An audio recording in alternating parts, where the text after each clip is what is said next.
Hi hello ನಮಸ್ಕಾರ ಎಲ್ಲರಿಗೂ. Welcome to Akshata's vlogs. ಇವತ್ತು ನಾನು ಕ್ವಿಕ್ ಆಗಿ ಚಳಂಬ್ರಿಕಾಯಿ ಪಲ್ಯನ ಯಾವ ಥರ ಮಾಡ್ಬೇಕಂತ ಹೇಳಿ ತೋರಿಸ್ಕೊಡ್ತೇನೆ. ಒಂದು ಮಿಕ್ಸಿ ಜಾರಲ್ಲಿ ಮೆಣಸಿಕಾಯಿ, ಕೊತ್ತಂಬರಿ, ಕರಿಬೇವು ಮತ್ತು ಬೆಳ್ಳುಳ್ಳಿ ಹಾಕಿ ಲೈಟಾಗಿ ಮಿಕ್ಸಿ ಮಾಡ್ಕೋಬೇಕು. ಅದು ಫೈನ್ ಪೇಸ್ಟ್ ಏನಾಗೋದು ಬೇಡ, ಲಿಟಲ್ ಬಿಟ್ ಆಫ್ ಪೌಡರ್ ಥರ ಇದ್ರೆ ಚೆನ್ನಾಗಿರುತ್ತೆ. ಒಂದು ಬಾಳ್ಗೆಯಲ್ಲಿ 2 ಟೇಬಲ್ ಸ್ಪೂನ್ ಆಯಿಲ್,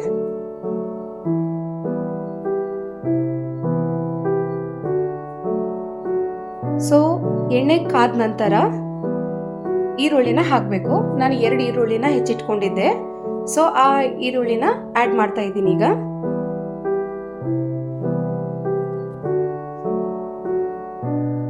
ಇದು ಈರುಳ್ಳಿದು ಹಸಿ ಸ್ಮೆಲ್ಲು ಹೋಗೋತನ ಸ್ವಲ್ಪ ಹುರಿತಾ ಇರಬೇಕು.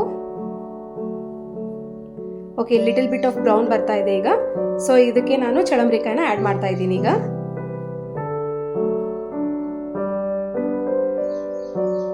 ಇದು fast and quick and easy recipe. ಇದಕ್ಕೆ ಜಾಸ್ತಿ ಇಂಗ್ರೀಡಿಯೆಂಟ್ಸ್ ಏನು ಬೇಕಾಗಿರಂಗಿಲ್ಲ. ಸೊ ಇದನ್ನ ಈಗ ಚಳಂಬ್ರಿಕಾಯಿನ ಚೆನ್ನಾಗಿ ಹುರ್ಕೋಬೇಕು. ಒಂದು 2 to 3 ಮಿನಿಟ್ಸ್ ಹುರ್ಕೊಂಡ್ರೆ ಸಾಕು.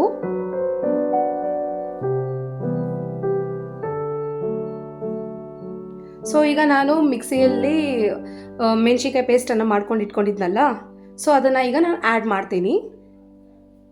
ಒಂದು 2 to 3 ಮಿನಿಟ್ಸ್ ಆದಮೇಲೆ ಆ್ಯಡ್ ಮಾಡ್ತೀನಿ.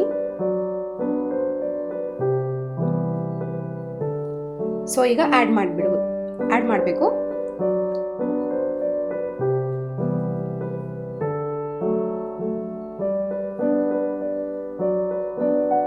ರುಚಿಗೆ ತಕ್ಕಷ್ಟು ಉಪ್ಪು ಮತ್ತು ಅರಿಶಿನ ಹಾಕ್ತಾ ಇದ್ದೀನಿ ಇದಕ್ಕೆ.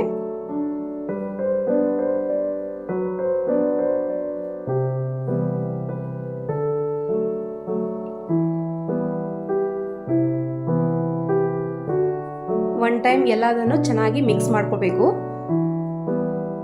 ಇದನ್ನು ಚೆನ್ನಾಗಿ ಮಿಕ್ಸ್ ಮಾಡ್ಕೋಬೇಕು. ಮಿಕ್ಸ್ ಮಾಡ್ಕೊಂಡಿದ್ದಾದ್ಮೇಲೆ ಸ್ವಲ್ಪ ಇದನ್ನ ಬೇಯಲು ಬಿಟ್ಬಿಡಬೇಕು.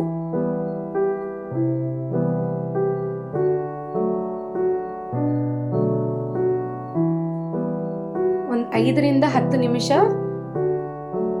ಚೆನ್ನಾಗಿ ಎಣ್ಣೆಯಲ್ಲಿ ಫ್ರೈ ಆಗಬೇಕು ಚಳಂಬ್ರಿಕಾಯಿ.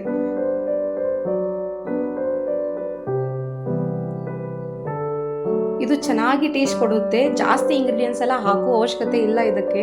ನಾವು ಎಷ್ಟು ಸಿಂಪಲ್ ಆಗಿ ಅಡುಗೆ ಮಾಡ್ತೀವಿ ಅಷ್ಟು ಚೆನ್ನಾಗಿ ನಮಗೆ ಟೇಸ್ಟನ್ನು ಕೊಡುತ್ತೆ ಇದು. ಲಾಸ್ಟಿಗೆ ನಾನು ಶೇಂಗಾ ಪೌಡರ್ ಮಾಡಿ ಇಟ್ಕೊಂಡಿದ್ದೆ, ಸೊ ಅದನ್ನು 2 ಟೇಬಲ್ ಸ್ಪೂನ್ ಶೇಂಗಾ ಪೌಡರ್ ಆ್ಯಡ್ ಮಾಡಿ ಚೆನ್ನಾಗಿ ಕಲಿಸ್ತಾ ಇದ್ದೀನಿ. ಈಗ ಈ ವಿಡಿಯೋ ನಿಮಗೆ ಇಷ್ಟವಾದಲ್ಲಿ ಲೈಕ್ ಮತ್ತು ಸಬ್ಸ್ಕ್ರೈಬ್ ಆಗಿ. Thank you.